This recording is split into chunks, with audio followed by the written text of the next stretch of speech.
Baik, alhamdulillah kita masih bersama El Kalam, Lembaga Kajian dan Konsultasi Islam. Menginjak pertanyaan berikutnya, fenomena yang sangat aktual dan lagi viral di mana-mana, yaitu bagaimana mengenai child free. Saat ini marak istilah child free. Bagaimana hukum Islam memandangnya, Ustadz? Mohon kasih penjelasan. Dari siapa dulu? Yaitu keinginan orang mau menikah tetapi tidak mempunyai anak. Kadang-kadang ingin enaknya tapi nggak mau anaknya. Ya, saya. Ya. Syarat dalam pernikahan itu satu yang penting. Bahkan Rasulullah SAW, artinya penting ini satu yang sangat dinilai, satu yang sangat diperhatikan, syarat dalam pernikahan itu. Sebagaimana hadis Nabi SAW yang diriwayatkan oleh Tabrani, Rasul mengatakan ahaqqus syurut ayyuwaffa bihi mastahlaltum bihil furuj.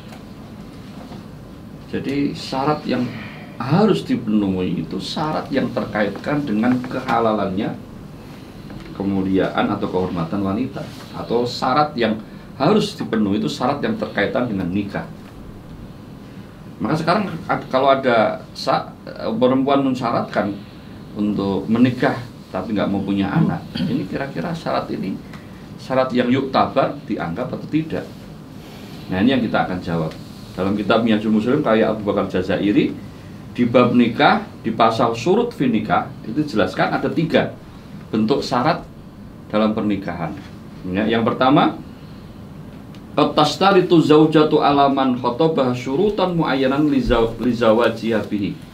Fa in kana matastarituhu mimma yadda'amu al-aqda wa yuqawihi wa dzalika an tastariqa nafaqata laha al-wata al-qisma laha in kana al-khatibu da zaujatil ukhra fa hadha syartun nafidun bi asli aqdi fala hajata ilaihi. Syarat yang pertama, kalau seorang istri mensyaratkan untuk dalam pernikahan tersebut harus diberi nafkah, harus digauli, harus mendapat pembagian hari yang tepat jika suaminya punya istri yang lain, maka syarat ini sudah menjadi kewajiban dalam sebuah pernikahan, hak dan kewajiban. Maka nggak perlu syarat ini, tidak diabaikan saja karena sudah include di hak dan kewajiban. Yang kedua, wa in kana syartu mimma yukhillu bil aqdi. Nah, ka'an tastaritul alla yastamti abiha awala tusliha lahu ta'amahu aw syarabahu mimma jarat al-adatu antakuma bihi zaujatu li zaujiha fa hadha syartul lagin la yajibul wafa'u bihi li'annahu mukhalifun li ghardin min zawajil biha. Yang kedua, kalau syarat itu terkait dengan sesuatu yang bisa merusak akad, seperti mensyaratkan untuk tidak mau digauli, saya mau nikah tapi jangan gauli. Ya, ala tuslihu lahu ta'amahu aw syarabahu mimma jarat al-adatu antakuma bil zauja, atau aku mau nikah tapi saya jangan suruh melayani urusan makan. Misalnya gitu ya. Ya, saya mau nikah tapi urusan makan saya nggak mau, kamu cari sendiri. Fa hadza syartun lagin. Maka ini syarat sia-sia. La yajibul wafa'u bi, tidak wajib dipenuhi. Li anna mukhalifun li ghardin min az-zawaj, karena itu bisa menyelisihi tujuan dari disyariatkannya menikah. Nah, mungkin syarat seorang wanita menikah tapi mensyaratkan kepada seorang yang tidak punya anak, mungkin pada kasus ini termasuk syarat lagin yang tidak harus dipenuhi. Kenapa? Nah, ini juga hikmah, tujuan disyariatkannya nikah. Ini Abu Bakar Jazairi juga menyebutkan. Yang pertama adalah ibqa'u ala nau'il insan bitana sunnatij anin nikah. Substansi atau tujuan disyariatkannya nikah itu karena akan terjadi tradisi pelestarian manusia, adanya manusia dari sebab pernikahan itu.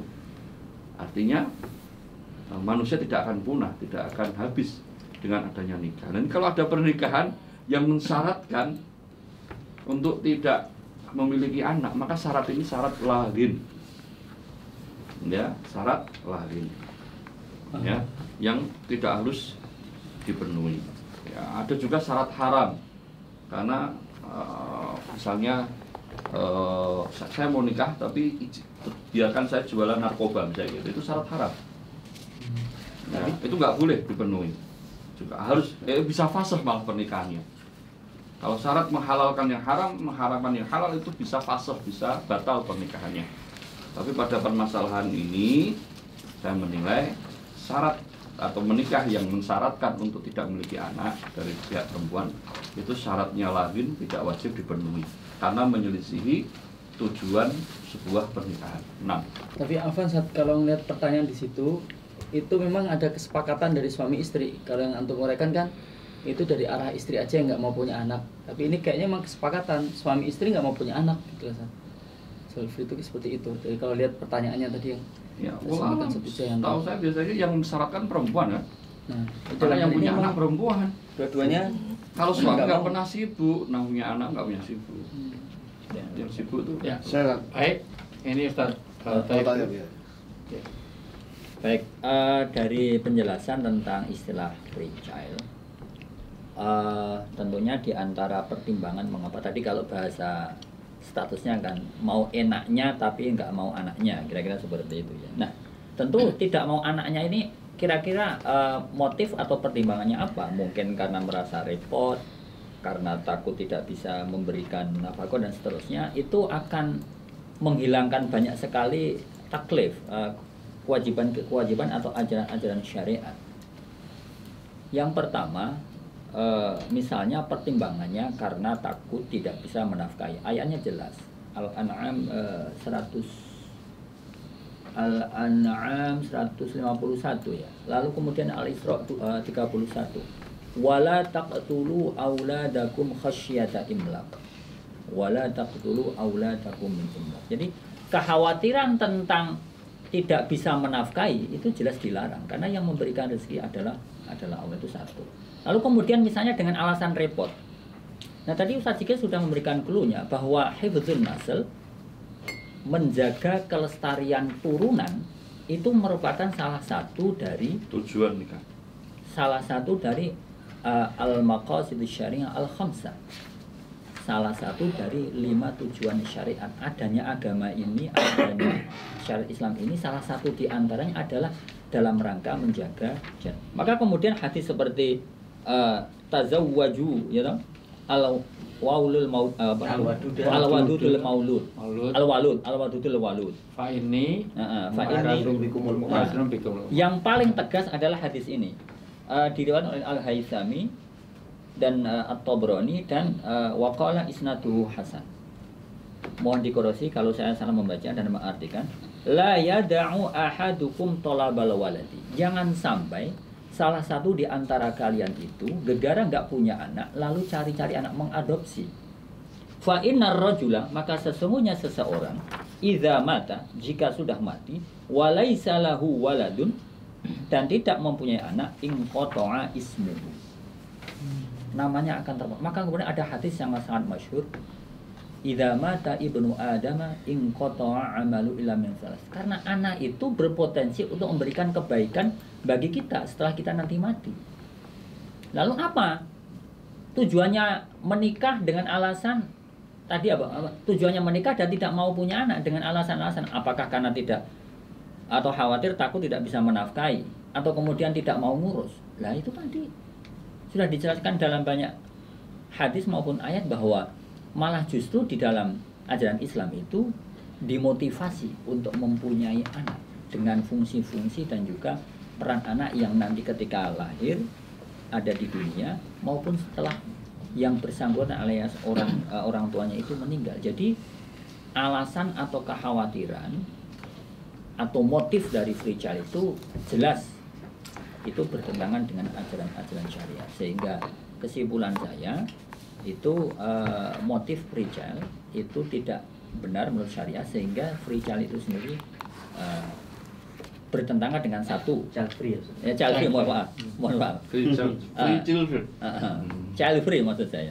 Satu bertentangan dengan maqasid syariah, tujuan syariat Islam itu dibebankan kepada hambanya. Yang kedua bertentangan dengan ayat suci Al-Qur'an Al-An'am 151, kemudian 23 ya 31, lalu kemudian juga hadis-hadis tadi itu gitu. Dan juga kalau bahasa manusianya tidak menguntungkan. Apa untungnya orang tua nggak punya anak? Untungnya apa coba? Mereka apa nggak berpikir kalau nanti mereka sudah tua atau jompo atau tidak bisa mengurus diri sendiri, mau minta bantuan siapa? Oke, sekarang bisa apa-apa serba internet, Google, GoFood, GoPay, GoGo dan seperti itu. Ada Go Jumbo. Ada lagi juga GoChild misalnya kan. GoChild misalnya, nanti belum ada yang buat, mungkin nanti Ustaz Hakim malah mungkin mau buat aplikasi GoChild misal. Tapi yang pasti ya toh, anak kandung itu secara manusiawinya lebih punya kedekatan emosional untuk merawat orang tuanya. Meskipun tidak mesti ya toh, tetapi kan secara manusiawinya ya toh, anak kandung itu lebih punya kepedulian dan rasa emosional. Nah, jadi menurut saya, mohon maaf dengan segala hormat, orang-orang yang menikah dengan prinsip free child, tadi Ustaz Sigit sudah menjelaskan secara apa namanya, menikah dengan syarat yang tadi ya, batil atau fasid atau apa ya. Saya dengan tegas mengatakan dengan salah hormat, orang yang menikah dengan mempunyai syarat child free, ya saya harus jujur mengatakan, ya orang gila. Karena nalarnya nggak benar, bahkan tanpa harus mempertimbangkan dalil-dalil agama. Secara dalil manusiawi aja udah nggak benar itu. Jadi dengan segala hormat saya harus emosional dalam hal ini memberi istilah bahwa ya menurut saya nalarnya udah nggak benar. Wallahu taala. Oke, kalau alasan manusiawi memang ada beberapa yang bisa dijawab ya. Misalnya kalau bagaimana pengurusan di masa tua misalnya, karena sekarang banyak layanan sosial di negara maju itu panti-panti jompo yang lebih representatif daripada anaknya sendiri. Tetapi ikatan emosional batinnya itu betul, itu harus jadi catatan.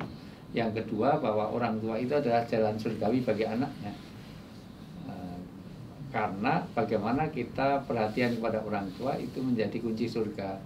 Bukan sekedar ridhonya, bukan sekedar apa, tetapi luar biasa itu bagian dari jihadnya anak. Bagaimana jadi satu anak jadi jariah bagi orang tuanya, tapi anak juga bisa meraih jalan surgawi dari orang tuanya.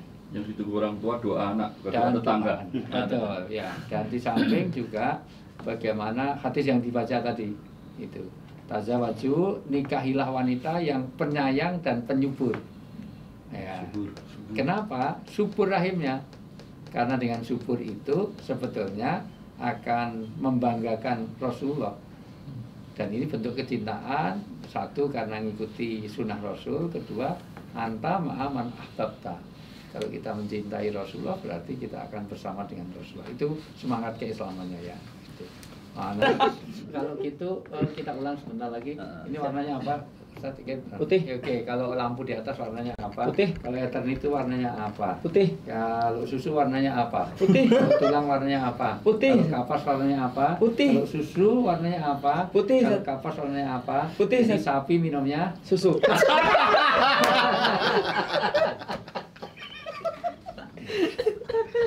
Nggak bisa orang kaya.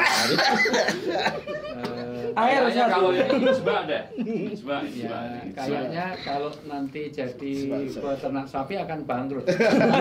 Bagaimana ternak sapi dikasih minum susu? Ya, ini contoh bahwa orang itu punya asas keterpengaruhan.